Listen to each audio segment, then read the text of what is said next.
ನೀವು ನೋಡ್ತಾ ಇದ್ದೀರಾ CK69 ನ್ಯೂಸ್ ಸೆನ್ಸ್. ನಾನು ನಿಮ್ಮ ಕ್ರಿಯೇಟಿವ್ ಕನ್ನಡಿಗ. ಇಂದಿನ ಮುಖ್ಯಾಂಶಗಳು: ಕಾಡಿನಿಂದ ನಾಡಿಗೆ ಓಡಿ ಬಂದ ಮುದಿ ಚಿರತೆಗಳು. ಕರ್ನಾಟಕದವಳಲ್ಲ ಇವಳು, ಹೈದರಾಬಾದ್ನವಳು. ಕೀರ್ತಿ ಲವರ್ ಜೊತೆ ಮಾಡ್ತಿದ್ದಾಳೆ ರೀಲ್ಸು. ಸೋನು ಶ್ರೀನಿವಾಸ್ ಗೌಡ ಆಗ್ಬಿಟ್ಟಿದ್ದಾಳೆ ಪೊಲೀಸು.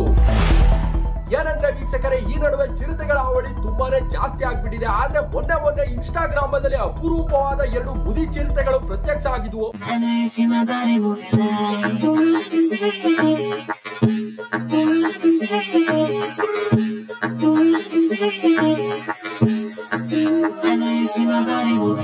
ಬನ್ನಿ ಇವಾಗ ಆ ಸ್ಥಳದಲ್ಲಿ ಇರೋ ನಮ್ಮ ಪ್ರತಿನಿಧಿ ಕೊಂಗ ಅವರು ಇದ್ರ ಬಗ್ಗೆ ಏನ್ ತಿಳಿಸ್ಕೊಡ್ತಾರೆ ನಮ್ಗೆ ಅನ್ನೋದನ್ನ ನೋಡುವ. ಹಲೋ ಕೊಂಗ ಅವ್ರೆ, ನಿಮಗೆ ಕೇಳಿಸ್ತಾ ಇದೆಯಾ? ಹಲೋ ಕೊಂಗ ಅವ್ರೆ. ಹಾ ಸಿಂಗಿ ಅವರೇ, ಕೇಳಿಸ್ತಾ ಇದೆ, ಹೇಳಿ. ಹೌದಾ ಕೊಂಗ ಅವ್ರೆ, ಅಲ್ಲಿನ ಪರಿಸ್ಥಿತಿ ಇವಾಗ ಹೇಗಿದೆ ಅನ್ನೋದನ್ನ ಸ್ವಲ್ಪ ನಮ್ಗೆ ವಿವರಣೆ ಕೊಡ್ತೀರಾ? ಇವಾಗ ನಾನು ಆ ಚಿರತೆಗಳು ಇದ್ದ ಸ್ಥಳದಿಂದ 10 ಮೀಟರ್ ದೂರದಲ್ಲಿ ನಿಂತ್ಕೊಂಡು ಮಾತಾಡ್ತಾ ಇದ್ದೀನಿ. ಹೇಳಿ ಸಿಂಗಿ ಅವರೇ. ಹೇಳಿ ಕೊಂಗ ಅವ್ರೆ, ಇವಾಗ ನೀವು ಅಲ್ಲಿ ಏನ್ ಮಾಡ್ತಾ ಇದ್ದೀರಾ, ಏನ್ ನಡೀತಿದೆ ಅಲ್ಲಿ, ಅಲ್ಲಿನ ಪರಿಸ್ಥಿತಿ ಹೇಗಿದೆ ಅನ್ನೋದನ್ನ ನಮ್ಗೆ ಸ್ವಲ್ಪ ತಿಳಿಸ್ಕೊಡ್ತೀರಾ? ವೀಕ್ಷಕರು ಅದಕ್ಕೋಸ್ಕರ ಕಾಯ್ಕೊಂಡಿದ್ದಾರೆ. ಸದ್ಯಕ್ಕೆ ಇಲ್ಲಿನ ಪರಿಸ್ಥಿತಿ ತುಂಬಾನೇ ಉದ್ವಿಗ್ನವಾಗಿದೆ ಅಂತ ಹೇಳ್ಬೋದು ಸಿಂಗಿ ಅವರೇ. ಚಿರತೆಗಳ ಮೈಗೆ ಅಪಾರವಾದ ಬೆಂಕಿ ತಗ್ಲಿರೋ ಕಾರಣ, ತಗ್ಲಿರೋ ಬೆಂಕಿಯನ್ನ ಆರಿಸ್ಕೊಳ್ಳೋಕೋಸ್ಕರ ಚಿರತೆಗಳು ತಮ್ಮ ಮೈಗೆ ತಾವೇ ಸಾರ್ಕೊಂಡು ನುಂದಾಡ್ತಿರೋದನ್ನ ನೀವು ಮತ್ತೆ ವೀಕ್ಷಕರು ಎಲ್ಲ ನೋಡಿರ್ತೀರಾ. ಹಾಗೆ ಕಾಡಲ್ಲಿ ಬಿದ್ದಿರೋ ಬೆಂಕಿಯಿಂದ ತಪ್ಪಿಸ್ಕೊಂಡು ಬರಬೇಕಾದ್ರೆ ಅಲ್ಲಿರೋ ಗಂಡು ಚಿರತೆಯ ತಲೆಗೆ ಜಾಸ್ತಿ ಬೆಂಕಿ ಬಿದ್ದಿರೋ ಕಾರಣ ಗಂಡು ಚಿರತೆಯ ತಲೆಯಲ್ಲಿರೋ ಕೂದಲುಗಳೆಲ್ಲ ಪತ ಅಂತ ಉದುರೋಗ್ಬಿಟ್ಟು ಆ ಗಂಡು ಚಿರತೆ ಬಾಂಡ್ಲಿ ಆಗಿದೆ ಅಂತಾನೆ ಹೇಳ್ಬೋದು. ವಿಡಿಯೋದಲ್ಲಿ ನೀವು ಝೂಮ್ ಹಾಕಿ ನೋಡದೆ ಇದ್ರು ಸಹ ಆ ಬಾಂಡ್ಲಿ ಆಗಿರೋ ಚಿರತೆ ಯಾವ್ದು ಅನ್ನೋದು ನಿಮ್ಗೆ ಗೊತ್ತಾಗುತ್ತೆ ಸಿಕೆ ಅವರೇ. ಓಹೋ ಹೌದಾ ಕೊಂಗ ಅವ್ರೆ, ಅಲ್ಲಿರೋ ಯಾರು ಅರಣ್ಯ ಇಲಾಖೆಗೆ ಕಾಲ್ ಮಾಡಿ ಚಿರತೆಗಳು ಬಂದಿರೋ ವಿಷಯನ ಹೇಳಿಲ್ವಾ? ಹೌದು ಸಿಕೆ ಅವರೇ, ಚಿರತೆಗಳನ್ನ ನೋಡಿದ ಸ್ಥಳೀಯರು ಅರಣ್ಯ ಇಲಾಖೆಗೆ ಕಾಲ್ ಮಾಡಿ ತಿಳಿಸಿದ್ದಾರೆ. ವಿಷಯ ತಿಳಿದ ತಕ್ಷಣ ಅರಣ್ಯ ಇಲಾಖೆಯವರು ಸಹ ಇಲ್ಲಿಗೆ ಬಂದು ಭೇಟಿ ನೀಡಿದ್ದಾರೆ. ಬಂದ ಮೇಲೆ ಇಲ್ಲಿ ಚಿರತೆಗಳನ್ನ ನೋಡಿ ಅರಣ್ಯ ಇಲಾಖೆಯವರು ಇವುಗಳನ್ನ ನಾವ್ ಹಿಡಿಯೋದಿಲ್ಲ, ಇದನ್ನ ಹಿಡಿಯಕ್ಕೆ ಬೇರೆಯವರೇ ಇರ್ತಾರೆ ಅಂತ ಹೇಳಿ ಅಲ್ಲಿಂದ ಹೊರಟ್ಬಿಟ್ಟಿದ್ದಾರೆ ಸಿಕೆ ಅವರೇ. ಹೌದಾ, ಯಾಕೆ ಅವರೇ ಅರಣ್ಯ ಇಲಾಖೆಯವರು ಬಂದು ಚಿರತೆಗಳನ್ನ ನೋಡಿ ವಾಪಸ್ ಹೊರಟ್ಬಿಟ್ರು? ಅದು ಯಾಕಂದ್ರೆ ಸಿಕೆ ಅವರೇ, ಅರಣ್ಯ ಇಲಾಖೆಯವರು ವಿಷಯ ತಿಳಿದು ಸ್ಥಳಕ್ಕೆ ಭೇಟಿ ನೀಡಿದಾಗ 2 ಚಿರತೆಗಳನ್ನ ನೋಡಿ ಆಶ್ಚರ್ಯ ಆಗಿದೆ. ಈ 2 ಚಿರತೆಗಳು ನೋಡೋಕೆ ಹಂದಿಗಳ ತರ ಇವೆ, ಆದ್ರೆ ಮೈ ಮೇಲಿರೋ ಬಣ್ಣ ಮಾತ್ರ ಚಿರತೆಯದ್ದು. ಡ್ಯಾನ್ಸ್ ಮಾಡ್ತಿರೋದು ನೋಡಿದ್ರೆ ಸ್ನೇಕ್ ಅಂತ ಅನ್ಕೊಂಡು ತುಂಬಾನೇ ತಲೆ ಕೆಡಿಸ್ಕೊಂಡು ಇವು ಯಾವ ಪ್ರಾಣಿಗಳಿರ್ಬೋದು, ಯಾಕೆ ಈ ತರ ಆಡ್ತಿದೆ, ಇವು ಎಲ್ಲಿಂದ ಬಂದಿರಬಹುದು ಅಂತ ತುಂಬಾ ತಲೆ ಕೆಡಿಸ್ಕೊಂಡು ಗೊತ್ತಾಗದೇ ಇದ್ದಾಗ ಈ ಪ್ರಾಣಿಗಳನ್ನ ನಾವು ಹಿಡಿಯೋಕೆ ಸಾಧ್ಯ ಇಲ್ಲ, ಈ ಪ್ರಾಣಿಗಳನ್ನ ಹಿಡಿಯೋಕೆ ಅದರದೇ ಆದ ವಿಶೇಷ ತರಬೇತಿ ಹೊಂದಿರೋ ತಂಡ ಬರಬೇಕು ಅಂತ ಹೇಳಿ ಅಲ್ಲಿರೋ ಸ್ಥಳೀಯರಿಗೆ ಆ ವಿಶೇಷ ತರಬೇತಿ ಹೊಂದಿರೋ ತಂಡದ ನಂಬರ್ ಅನ್ನ ಕೊಟ್ಟು ಅರಣ್ಯ ಇಲಾಖೆಯವರು ಅಲ್ಲಿಂದ ಹೊರಟ್ಬಿಟ್ಟಿದ್ದಾರೆ ಸಿಕೆ ಅವರೇ. ಹಾಗಾದ್ರೆ ಅಲ್ಲಿ ಅರಣ್ಯ ಇಲಾಖೆಯವರು ಕೊಟ್ಟುವಾದಂತಹ ನಂಬರ್ ಯಾವ ತಂಡದ್ದು, ಆ ವಿಶೇಷವಾದ ತಂಡ ಯಾವ್ದು ಕೊಂಗ ಅವ್ರೆ? ಅದನ್ನ ಯಾವ ರೀತಿ ಹೇಳ್ಬೇಕು, ನಿಮ್ಗೆ ಯಾವ ತರ ಹೇಳ್ಬೇಕು ಅನ್ನೋದೇ ಗೊತ್ತಾಗ್ತಿಲ್ಲ ಸಿಕೆ ಅವ್ರೆ. ಹೆಂಗೆ ಅಂದ್ರೆ ಬಾಯಿಂದ ಬೊಗಳಿ. ಏನೋ ಬೊಗಳ್ಬೇಕಾ? ಅಯ್ಯೋ ಕೊಂಗರನ ಮಗನೆ, ಬಾಯಿಂದ ಬೊಗಳು ಅಂದ್ರೆ ಬೌ ಅಂತ ಬೊಗಳೋದಲ್ಲ, ಬಾಯಿಂದ ಹೇಳು ಅಂತ ಕಪ್ಪಿ ಬಡೈತದೆ. ಅದೇನ್ ನಡೀತೈತೆ ಅಂತ ಹೇಳು. ಸಾರಿ ಸಿಕೆ ಅವರೇ, ಅರಣ್ಯ ಇಲಾಖೆಯವರು ಅಲ್ಲಿಂದ ಹೊರಡಬೇಕಾದ್ರೆ ಅಲ್ಲಿರೋ ಸ್ಥಳೀಯರಿಗೆ ಕೊಟ್ಟು ಹೋದಂತಹ ನಂಬರ್ ಯಾವ್ದಂದ್ರೆ ಹಂದಿ ಹಿಡಿಯೋರ್ದು. Because I'm from Hyderabad, I have come alone and today I hope I am a part of all of your family. Deverakonda ಅವರ ಅನಕೊಂಡ ಮೇಲೆ ಆಸಕ್ತಿ ಜಾಸ್ತಿಯಾಗಿ ಸೆಟ್ಲ್ಗಿಂತ ದೇವರಕೊಂಡನೇ ಬೆಟ್ರು ಅಂತ ಬಿಟ್ಟೋಗಿ ಹೈದರಾಬಾದ್ ನಲ್ಲಿ ಸೆಟ್ಲ್ ಆಗಿ ಹುಟ್ಟುದೂರನ್ನ ಉಲ್ಟಾ ಹೇಳ್ತಿರೋ ಕಕ್ಕಸ್ಮಿಕ ಮಂಗಣ್ಣ ಅವರ ಬಗ್ಗೆ ಇವತ್ತು ಮಾತಾಡುವ. ಅದನ್ನ ಮಾತಾಡೋದಕ್ಕಾಗಿ ನಮ್ಮ ಜೊತೆ ನಮ್ಮ ಸ್ಟುಡಿಯೋದಲ್ಲಿ ಮಂಡ್ಯ ಮೂಲದ ಮಲ್ಲಣ್ಣ ಅವರಿದ್ದಾರೆ. ಅವರನ್ನ ವೆಲ್ಕಮ್ ಮಾಡುವ. ಬನ್ನಿ ಮಲ್ಲಣ್ಣ ಅವರೇ, ನಿಮಗೆ ನಮ್ಮ ಸ್ಟುಡಿಯೋಗೆ ಸ್ವಾಗತ ಸುಸ್ವಾಗತ. ನಮಸ್ಕಾರ ಸರ್. ಮಲ್ಲಣ್ಣ ಅವರೇ, ಕಕ್ಕಸ್ಮಿಕ ಮಂಗಣ್ಣ ಅವರು ಹುಟ್ಟಿರೋದು ಕೂರ್ಗಲ್ಲಿ. ಆದ್ರೆ ಇವಾಗ ನೋಡಿದ್ರೆ ಯಾವ್ದೋ ಒಂದು ಸ್ಟೇಜ್ ಅಲ್ಲಿ ನಾನು ಹೈದರಾಬಾದ್ನವಳು ಅಂತ ಹೇಳ್ತಾವ್ರಲ್ಲ, ಇದಕ್ಕೆ ನಿಮ್ಮ ಅಭಿಪ್ರಾಯ ಏನು ಅಂತ ಹೇಳ್ತೀರಾ? ಏನ್ ಅಭಿಪ್ರಾಯ ಕೊಟ್ಟರು ಸರ್, ನೀವೇ ಹೇಳಿ. ಏನ್ ಕೊಡ್ಬೇಕು? ಆ ಟಿಬೆಟ್ ಮುಕ್ತವಳು ಹೈದರಾಬಾದ್ ಆದ್ರೂ ಅನ್ಕೊಳ್ಳಿ, ಅಬುದಾಬಿ ಆದ್ರೂ ಅನ್ಕೊಳ್ಳಿ, ನಾವ್ ಯಾಕೆ ತಲೆ ಕೆಡ್ಸ್ಕೋಬೇಕು ಸರ್? ಹೌದೌದು, ನೀವ್ ಹೇಳೋದು ಕರೆಕ್ಟ್ ಆಗಿದೆ. ನೋಡಿ ಸರ್, ಅವಳು ನಮ್ ಕರ್ನಾಟಕದವಳು ಅಂತ ಹೇಳ್ಕೊಳ್ಳೋಕೆ ನಮಗಂತೂ ಸುಧರಾಮ್ ಇಷ್ಟ ಇಲ್ಲ. ನಾನ್ ಕರ್ನಾಟಕದವಳು ಅಂತ ಅವಳು ಹೇಳ್ಕೊಳ್ಳಿ ಅನ್ನೋ ಎಕ್ಸ್ಪೆಕ್ಟೇಷನ್ ಅಂತೂ ಇಲ್ವೇ ಇಲ್ಲ ಸರ್ ನಮ್ಗ. ನಾವ್ ಯಾಕೆ ತಲೆ ಕೆಡ್ಸ್ಕೋಬೇಕು ಅಂತ ಬಡ್ಡೆ ತಾವು ಕರ್ನಾಟಕಕ್ಕೆ ನಮ್ಗೆ ಬೇಡ ಸಹ ಅಂತೇವು. ಯಾಕೆ ಮಲ್ಲಣ್ಣ ಅವ್ರೆ ಹಿಂಗ್ ಹೇಳ್ತಾ ಇದೀರಾ? ಯಾಕಂದ್ರೆ ನೋಡಿ ಸಹ, ಉಂಟಲ್ಲಿ ಹುಚ್ಚ ಹೋಯೋರ್ನ, ಜೊತೆಲಿದ್ದು ಬೆನ್ನು ಚೂರಿ ಹಾಕೋರ್ನ, ಉಡ್ಸ್ತೋರ್ನ ಬಿಟ್ಟು ಅಕ್ಕಪಕ್ಕದ ಮನೆಯವ್ರನ್ನ ಅಪ್ಪ ಅಮ್ಮ ಅನ್ನೋರ್ನ ನಾವು ನಮ್ಮವ್ರು ಅಂತ ಹೇಳ್ಕೊಳ್ಳಲ್ಲ ಸರ್. ಅದು ಅವಳಾಗಿರ್ಲಿ ಅವನಾಗಿರ್ಲಿ, ನಮ್ಮವ್ರು, ನಮ್ ಕರ್ನಾಟಕದವ್ರು, ನಮ್ ಕರ್ನಾಟಕದವ್ರು ಅಂತ ನಾವ್ ಯಾವ ಕಾರಣಕ್ಕೂ ಹೇಳ್ಕೊಳ್ಳಲ್ಲ ಸರ್. ಇದು ಆಕ್ಚುಲಿ ಚೆನ್ನಾಗಿರೋದು. ಹಂಗಾದ್ರೆ ನಿಮ್ ಪ್ರಕಾರ ಇಲ್ಲೇ ಹುಟ್ಟಿ ಬೆಳೆದು ಇಲ್ಲೇ ಸಿನಿಮಾ ಮಾಡಿ ಇಲ್ಲೇ ಹೆಸರು ಮಾಡಿ ಎಲ್ಲೋ ಬೇರೆ ಕಡೆ ಹೋಗಿ ನಾನು ಇಲ್ಲಿ ಅವಳಲ್ಲ ಅಲ್ಲಿ ಅವಳು ಅಂತ ಹೇಳಿದಾಗ ನಾವು ಸುಮ್ಮನಿರೋಕ್ಕಾಗುತ್ತಾ ಮಲ್ಲಣ್ಣ ಅವ್ರೆ? ಚೇ ನಾನು ಅದನ್ನ ಸರಿ ಅಂತ ಹೇಳ್ತಿಲ್ಲ ಸಾ.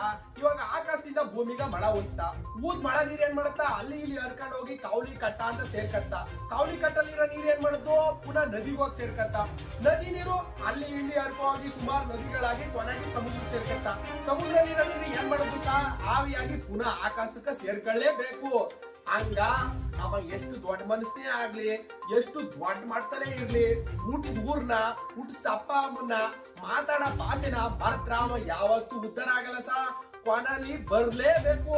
ನಮ್ಮ ಅಣ್ಣವ್ರು ಒಂದ್ ಹಾಡು ಹೇಳಿಲ್ವ ಸರ್, ಬಾಳಿಂದ ಬೆನ್ನು ಹತ್ತಿ ನೂರಾರು ಊರು ಸುತ್ತಿ ಏನೇನೋ ಕಂಡೆ ಮೇಲು ನಮ್ಮೂರೇ ನಮಗೆ ಮೇಲು ಅಂತ ಹೇಳಿಲ್ವ ಸಾ ಹಂಗ ಸಾ ಬಾಳಿಂದ ಬೆನ್ನು ಹತ್ತಿ ನೂರಾರು ಊರು ಸುತ್ತಿ ಏನೇನೋ ಕಂಡ ಮೇಲು ನಮ್ಮೂರೇ ನಮಗೆ ಮೇಲು.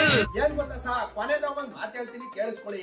ಈ ಮಾತ್ ಕೆಟ್ಟವ್ರನ್ನ ಬೇಕಾದ್ರೆ ಬುದ್ಧಿ ಹೇಳಿ ಸರಿ ಮಾಡ್ಬಿಡ್ಬೋದು, ಆದ್ರೆ ಈ ಮಾತ್ ಕೆಟ್ಟವ್ರನ್ನ ಮಾತ್ರ ಯಾವುದೇ ಕಾರಣಕ್ಕೂ ಸರಿ ಮಾಡಕ್ ಆಗಲ್ಲ ಸರ್. ಆ ಬಡ್ಡಿಯವು ಯಾವತ್ತಿದ್ರು ಹಂಗೆ ನಾಯಿ ಬಾಲನ ಯಾವತ್ತಾದ್ರೂ ನೆಟ್ಟಿಗೆ ಮಾಡಕ್ಕಂತ ಸಾ, ಅದಕ್ಕೆ ಹಾಳು ಬಿದ್ದೋಗಿ ಬಡ್ಡಿಯವ ಅಂದ್ಬಿಟ್ಟು ಅವ್ರ ಪಾಡ್ಗೆ ಅವ್ರನ್ನ ಬಿಟ್ಬಿಡ್ಬೇಕು ಅಷ್ಟೇ. ನೀವು ನಮ್ಮ ಸ್ಟುಡಿಯೋಗೆ ಬಂದಿದ್ದಕ್ಕೆ ತುಂಬಾ ಹೃದಯ ಧನ್ಯವಾದಗಳು. ಹೀಗೆ ಏನಾದ್ರು ವಿಷಯ ಇದ್ರೆ ಕರೀತಾ ಇರ್ತೀವಿ, ಬಂದೋಗಿ ಅಂತ ಹೇಳ್ತಾ ನಿಮ್ಮನ್ನ ಕಳಿಸ್ಕೊಡ್ತಾ ಇದೀನಿ. ತುಂಬಾ ಧನ್ಯವಾದಗಳು. ಆಯ್ತು ಸಾ, ಆಯ್ತು ಸಾ, ಬರ್ತೀವಿ ಸಾ, ನಮಸ್ಕಾರ. ವೀಕ್ಷಕರ, ಇಷ್ಟೊತ್ತು ಮಲ್ಲಣ್ಣ ಅವರ ಮುದ್ದಿನಂತ ಮಾತುಗಳನ್ನ ಕೇಳಿದ್ರಿ. ಇವಾಗ ನಾವು ನಮ್ಮ ಸ್ಟುಡಿಯೋಗೆ ಕಿಪಿ ಕೀರ್ತಿ ಅವರನ್ನ ವೆಲ್ಕಮ್ ಮಾಡುವ. ಬನ್ನಿ ಬನ್ನಿ ಜನರೇ, ಬನ್ನಿ. ರಾತ್ರಿ ಹೊತ್ತು ಚಿಕ್ಕ ಮಕ್ಳು ಇವ್ರನ್ನ ನೋಡಿದ್ರೆ ಕಟ್ಟಿಸ್ಬೇಕಾಗತ್ತೆ ತಾತಿ. ನನ್ ಮೂವಿಯಲ್ಲಿ ಇರೋ ದೆವ್ವ ಸೇಮ್ ಟು ಸೇಮ್ ಇವ್ರದೇ ರೀತಿ. ಇವ್ರಿಗೂ ಆಗಿದೆ ಒಬ್ಬ ಹುಡುಗನ ಮೇಲೆ ಪ್ರೀತಿ. ದೊಡ್ಡ ದೊಡ್ಡ ಹೀರೋಯಿನ್ಗಳು ಕೂಡ ಇವ್ರ ಮುಂದೆ ಕೋತಿ. ಅವ್ರು ಬೇರೆ ಯಾರು ಅಲ್ಲ, ಇನ್ಸ್ಟಾಗ್ರಾಮ್ ನ ಕಪಿ ಕೀರ್ತಿ. ಅಲ್ಲ ಜನರೇ, ನನ್ನ ಹೆಸರು ಕಪ್ಪಿ ಅಲ್ಲ ಜನರೇ, ಕಿಪ್ಪಿ ಅಂತ.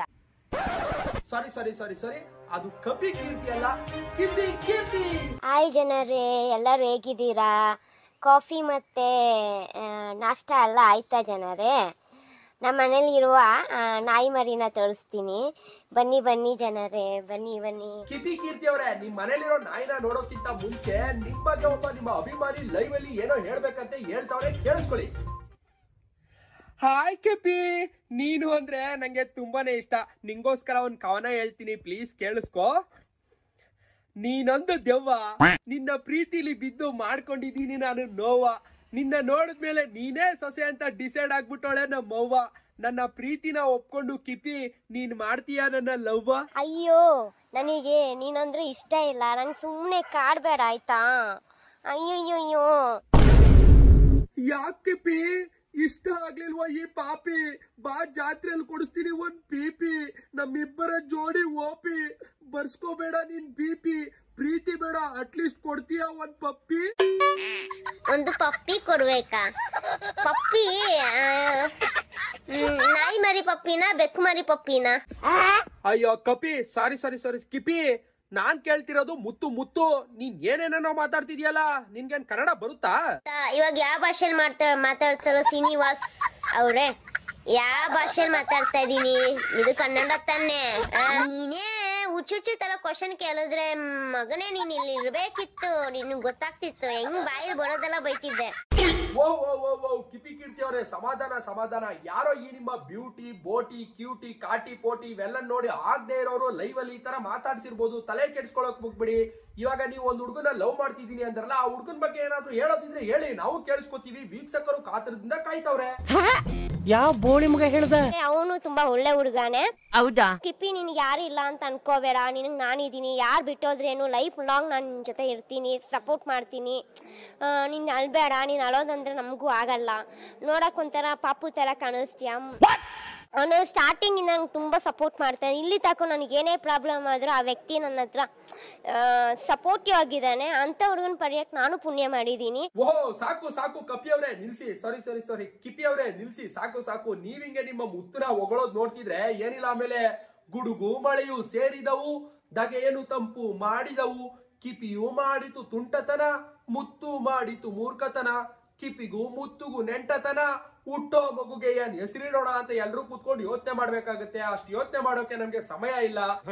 ದಯವಿಟ್ಟು ನೀವು ಹೊರಡಬಹುದು. ವೀಕ್ಷಕರೇ, ಇಷ್ಟು ದಿನ ಪೋಲಿಯಾಗಿದ್ದ ಸೋನು ಶ್ರೀನಿವಾಸ್ ಗೌಡ ಸಡನ್ ಆಗಿ ಪೊಲೀಸ್ ಆಗಿದ್ದು ಹೇಗೆ? ಅದರ ಹಿಂದಿನ ಮರ್ಮ ಏನು? ಸೋನು ಶ್ರೀನಿವಾಸ್ ಗೌಡ ಪೊಲೀಸ್ ಡ್ರೆಸ್ ಹಾಕೊಂಡಿರೋ ವಿಡಿಯೋ ಸೋಷಿಯಲ್ ಮೀಡಿಯಾದೆಲ್ಲೆಡೆ ವೈರಲ್ ಆಗ್ತಿದೆ. ಅದನ್ನ ನೋಡ್ಕೊಂಡು ಬರುವ ಬನ್ನಿ.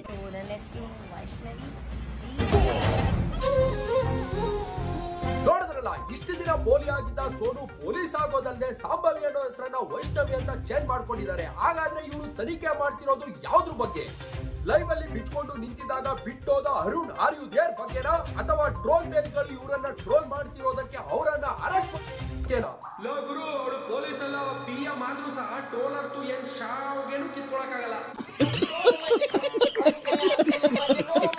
ವೀಕ್ಷಕರೇ, ಇಷ್ಟು ದಿನ ಪೋಲಿ ಆಗಿದ್ದ ಸೋನುಗೌಡ ಪೊಲೀಸ್ ಆಗಿದ್ದು ಯಾಕೆ ಅಂತ ಬಲ್ಲ ಮೂಲಗಳ ಪ್ರಕಾರ ನಮ್ಗೆ ತಿಳಿದು ಬಂದಿರೋದು ಏನಂದ್ರೆ, ಜಾನಿ ಅಣ್ಣ ಕಳ್ಳ ಆಗಿದ್ದಾರೆ, ಅದಕ್ಕೆ ಸೋನುಗೌಡ ಪೊಲೀಸ್ ಆಗಿದ್ದಾರೆ. ಕಳ್ಳನ ಹಿಡಿಯೋಕೆ ಪೊಲೀಸ್ ಬೇಕೇ ಬೇಕು ಅಲ್ವಾ, ಅದಕ್ಕೆ ಅದು ಮ್ಯಾಟ್ರು. ವೀಕ್ಷಕರೇ, ಇಷ್ಟರಲ್ಲೇ ಸೋನು ಮತ್ತೆ ಜಾನಿ ಇಬ್ರು ಸೇರ್ಕೊಂಡು ಕಳ್ಳ ಪೊಲೀಸ್ ಆಟ ಆಡೋ ಸಂದರ್ಭ ಬಂದ್ರು ಬರ್ಬೋದು ಅಂತ ನಮ್ಗೆ ಬಲ್ಲ ಮೂಲಗಳ ಪ್ರಕಾರ ತಿಳಿದು ಬಂದಿದೆ. ನಾವು ವೇಟ್ ಮಾಡ್ತಾ ಇದ್ದೀವಿ, ನೀವು ವೇಟ್ ಮಾಡ್ತಾ ಇರಿ ಅಂತ ಹೇಳ್ತಾ ಈ ವಾರ್ತಾ ಪ್ರಸಾರವನ್ನ ಇಲ್ಲಿಗೆ ಮುಕ್ತಾಯ ಮಾಡ್ತಾ ಇದ್ದೀವಿ.